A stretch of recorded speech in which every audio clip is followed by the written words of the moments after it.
Hayırlı gün.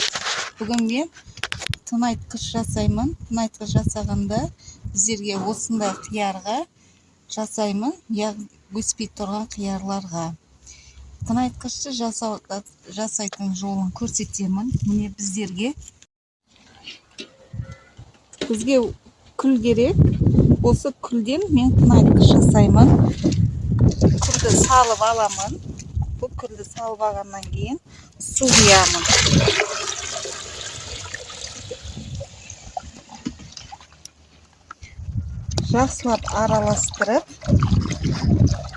Жақсылап араластырғаннан кейін бұған зеленка, бір ас қасықты зеленка құямын.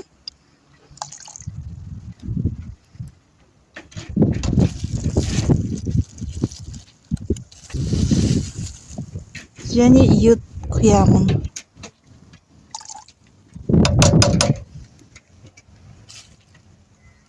Міне осы қоспамыз қазір дайын болады. Бұл қоспа өте микроэлементтерге және бай. Осындай жасап алдым. Мынаны түбін жақсылап араластыру керек. Түбіне отырып қалады. Мына күл, міне осындай қоспа дайын болған кезде бұл қоспа не үшін керек бізге? Огурцының, қиярдың мынандай жапырақтары міне солып, өспей тұрған, яғни тағы жерлеріміз қатты болып тұрған кезде осы қоспаны құямыз. Міне қоспаны құюдан алдым. Бізде жарты литр қоспа құямын. Қоспаны құюдан алдым. Мына жерде біздерде жеріміз ылғал болу керек. Құрғақ жерге құюға болмайды.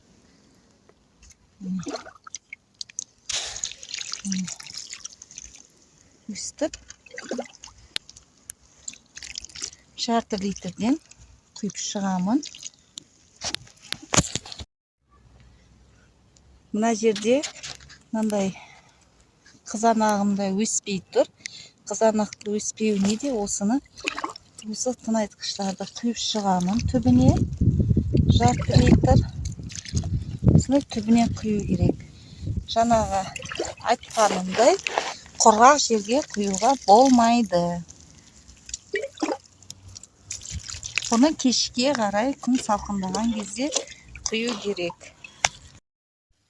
Бұл тыңайтқыш өте қолжетімді. Осы күлді тастамаңыздар. Осындай тыңайтқыш жасаңыздар. Бұл тыңайтқыш жерлері қатты болған кезде қолданады. Өспей тұрған кезде.